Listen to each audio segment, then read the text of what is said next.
I would say it's an interesting question because watering is probably the only active gardening a novice will do.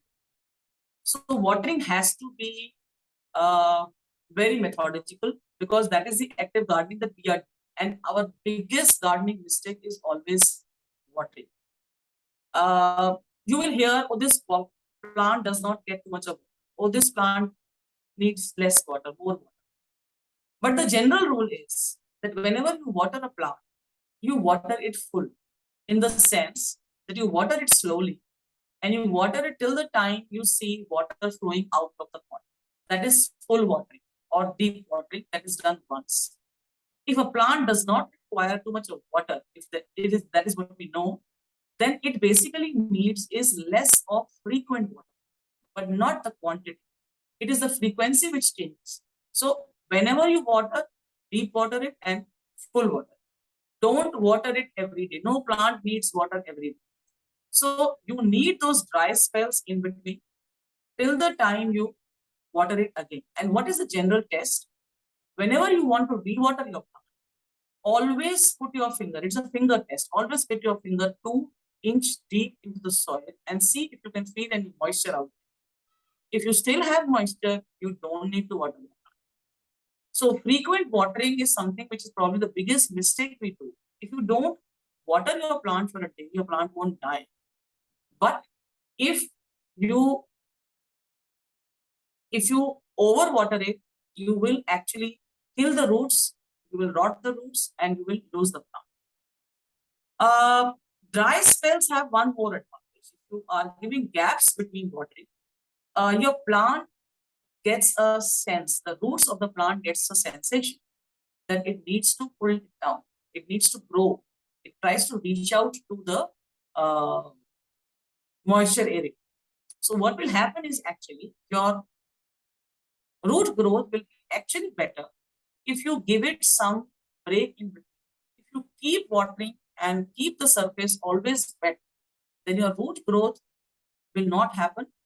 And your root growth, even if it happens, it's going to sometimes at some point of time they're going to rot because you're giving them too much of water. So too much of watering is always never advisable. One mantra you follow is that whenever you water it full and then leave it.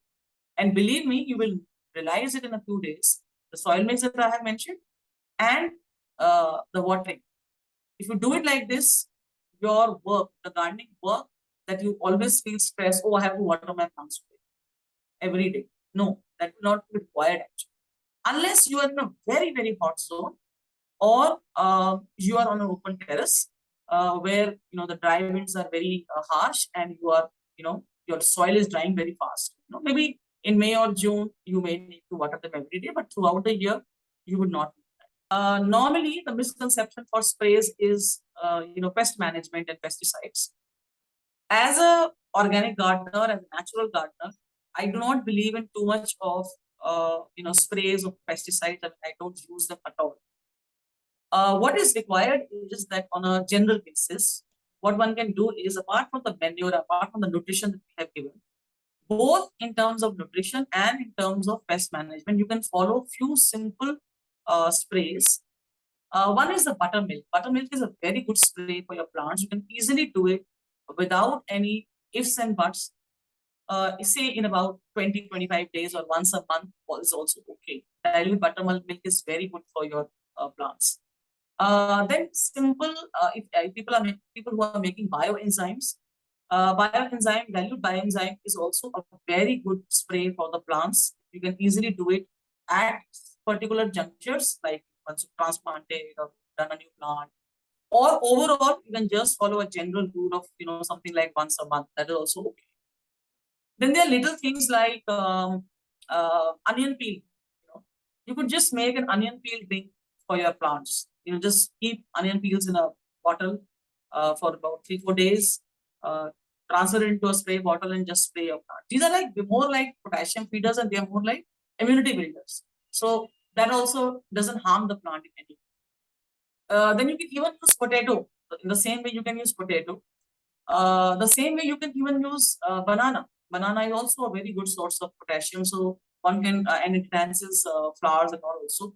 So what you can do is you can either make a banana tea or you can make a banana decoction, which means you put banana into a can of water rest it for a day or two, and then you can spray it out. So these are like very general.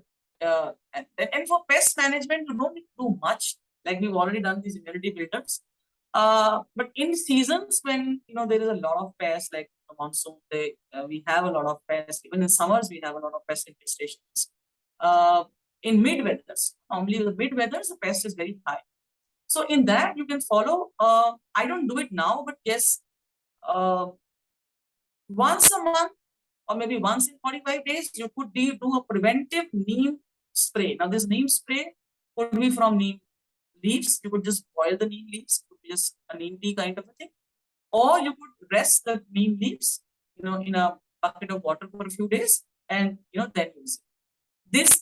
This cycle that I have told you once a month, these are enough sprays to take care overall growth as well as disease in your plants. I would say whenever your plant or your baby is not well, you can always make out. There is something you will observe. If you're an observant pattern, you will see either you are seeing something very apparent, which is a pest. One general rule that we have in gardening is observation. So connect with your plants, or at least find time once in 2-3 days to observe your plants. So if you're observing your plants, you will be able to see the pest. Now, pest could be either they could be mealybugs, could be aphids, it could be you could just see ants crawling, which is again a sign of pest. So when it comes to pest, it's very easy. You can recognize the pest, and a general neem spray works for most pests. So that's not difficult. Then is suddenly you start seeing that your plant is very it's drooping its leaves, it is getting dry, you start feeling it's almost dead. So in that case, in most of the cases, the problem is in the root. So the root that is going to give a big shock to the plant. Otherwise, you will see a pest crawling somewhere. So that is manageable. But when you see the plant is absolutely sad and it is looking very dry and it's shed off all its leaves, if you're seeing that kind of a problem, then means there is something wrong with the roots. Either there is some infestation in the roots. It could be termite, it could be fungal, it could be your overwatering. So any of these. So in that case, it's very difficult to revive them. But yes, you must try. One neem spray is something that one must try. You could dig it out and see whether there is any termite infestation. So this is one way of recognizing. And then sometimes you see something like you see the leaves of the plant is they're suddenly curling, or probably the size of the leaves has suddenly become very small. They have, suppose a coleus leaf is supposed to be 2 inches, and now you're seeing all the new leaves that are coming are just say 0.5 inches. So that is also a caution that the plant is not healthy. It's showing this kind of a difference. So these kind of diseases are normal viral diseases, which are not very easy to cure. So there also one has to be cautious about watering, because if you're giving too much of water, viral infestation is coming. Then other things are which are pests which are not very visible, but you can see things like leaves going brown in patches, or you'll be seeing some kind of spotting in the leaves. So they are also indications of either pest or fungal infections. So one has to counter that immediately. So the general rule here is going to be, how are you going to identify? First of all, you have to be observant, and then see if these changes are there and take corrective actions accordingly. I would say it's more of a caution. One thing that we need to understand is that when we say indoor plants, even if when you have kept them indoor, there is technically nothing called it. Nature never designed any plant to be indoor and to be decorated in our living rooms. Plants were supposed to be outdoor creatures. So keeping that in mind, you have to see that your indoor plant is in a nice light. It's not a very dark, dingy room with access no light. Doors and windows are never open in that room. It's not ventilated. So ventilation is definitely a must. Then you have to take a little more caution about the fact that even if it is indoor, you should take it outdoor at least once a week. mostly, or once a fortnight. Take it outside, leave it out for a day, give it a nice bath, give it good watering, good wash. Your leaves will also be nice, shiny if you are doing that regularly. Good oxygen supply. And get them back in the evening or probably the next morning. Then you have to be very cautious about watering. See, what happens is that inside indoor plants, inside the temperatures are controlled and there is not much drying that is happening. So evaporation outside and evaporation inside is going to be different. So watering will reduce. So I don't remember watering my plants more than twice a week if I am kept indoors, not much more than that. So there is one very big caution that you should not ever water too much, because indoor the soil will always be moist. Other thing that you can keep in mind is that don't keep your plants near direct air vents, the AC duct, AC vent, or your heat converters, fans. So what will happen is that there will be a lot of dehydration if the vent is, directly towards them. So that caution should always be kept. And this is more true for, extreme weathers. Very, very high temperature and very low. And if you are in a dry weather, what you can do is you can just, your plants may not need too much of watering, but you can just mist your plants every day. You just spray water with a little water. You can just mist them. And if it is very acutely dry, May, June. So what you can do is you can probably every pot, can have a tray of water under the pot. You can just keep a tray, little water in it. So what will happen is that the evaporation from that tray will keep the surrounding area around that plant moist.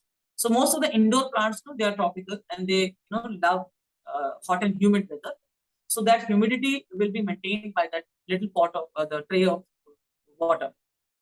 So mostly this should keep your indoor plants happy.